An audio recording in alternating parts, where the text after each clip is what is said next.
All right, friends, some of you have been asking to catch bluefin tuna, what's your setup?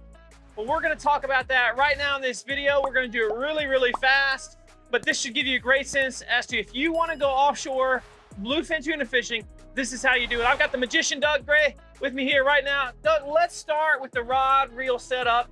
In terms of number of rods, how many do we use and why? We fish 4.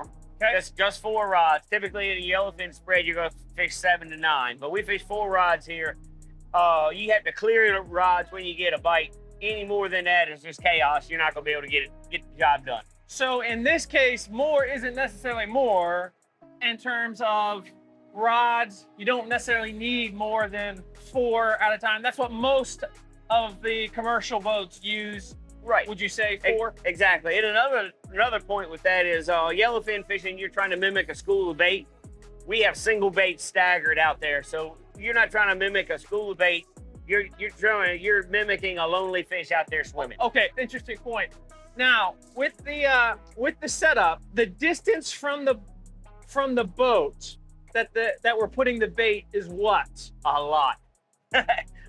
We pull 2 oil riggers. Okay. We've got one back there about 300 yards, one back about 250 yards. Then we got about a 150 and 100. Okay, All yards. Right, so we've got a spread of roughly 200 yards, 15 feet in between them.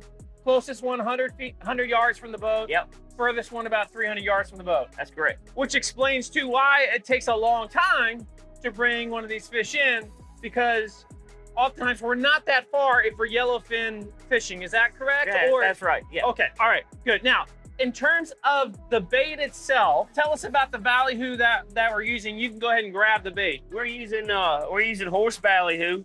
They're about time you clip the bill off, they're about 10 inches. The horse ballyhoo, I like them a little better than a select. There's not a whole lot of difference in length between these and a select, but you get a little bit thicker profile, a little fatter bait. So if we were yellowfin tuna fishing, or just like regular summertime fishing, yeah, we would be using regular ballyhoo, which the difference is what? They would be called mediums or medium large. Right. They would be, rather than this long, they would be about that long right here. Right, okay. Right. They're going to be 7 to 8 inches. Okay, perfect. Yeah. Now, in terms of the reels that we're using, break that down for us in terms of what we're using and what most commercial bluefin fishermen use. Most everybody uses 130 class reels. We're using the pins. 130 class reel, we've got 500 yards of hollow core braid backing and 300 or 350 yards of 130-pound top shot of monofilament. So we've got 500 yards of braid. We've got 300 to 350 mono. Yeah.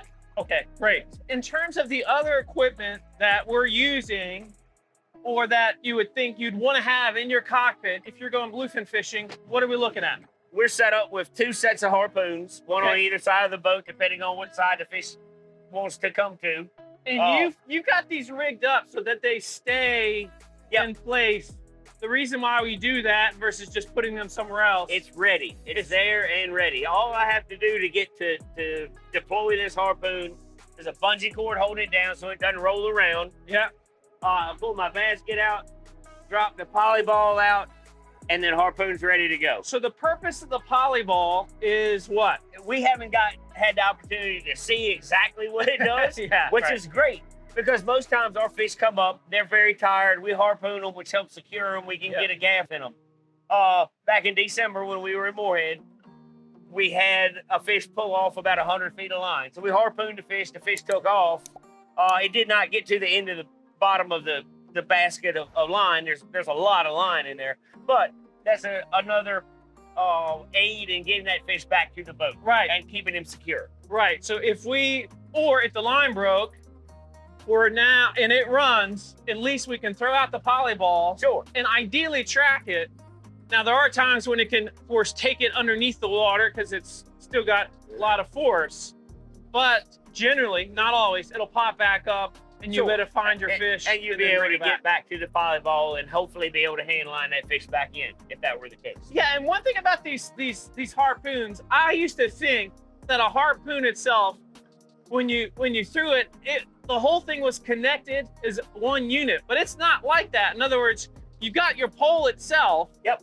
And then you've got the actual tip of the spear. Can you explain that for us? Yeah, let me grab one real quick. Yeah, I'll yeah. be right back. All right. Well, actually, I have a couple spare shafts that thread into the end of the harpoon handle. The dart itself slides on the end. This is attached to your line, which goes to your basket, and we'll take a rubber band and attach this to the handle. So when it goes in a fish, the rubber band will break, the shaft comes off, and the harpoon goes in. So this is what's left along with your line. Yep, and then once this enters the fish, it'll turn like that, and it's not going to pull out. As soon as there's friction, yep. As soon as there's tension, it pulls. You can see how it pulls there. That's interesting. This is something that I didn't fully understand when I was watching Wicked Tuna all those years. And so now seeing this, how it actually works, it's quite fascinating. So even though it's a harpoon, it's really a harpoon line. It's not really this, even though, yes, we use that to drive it in the fish, yeah, it doesn't necessarily stay in the fish. Right. This is the dart, and then the harpoon is there, and that's tied off separately. So if the fish does take off, he's not taking your $300 pole with him. Yes. Yeah.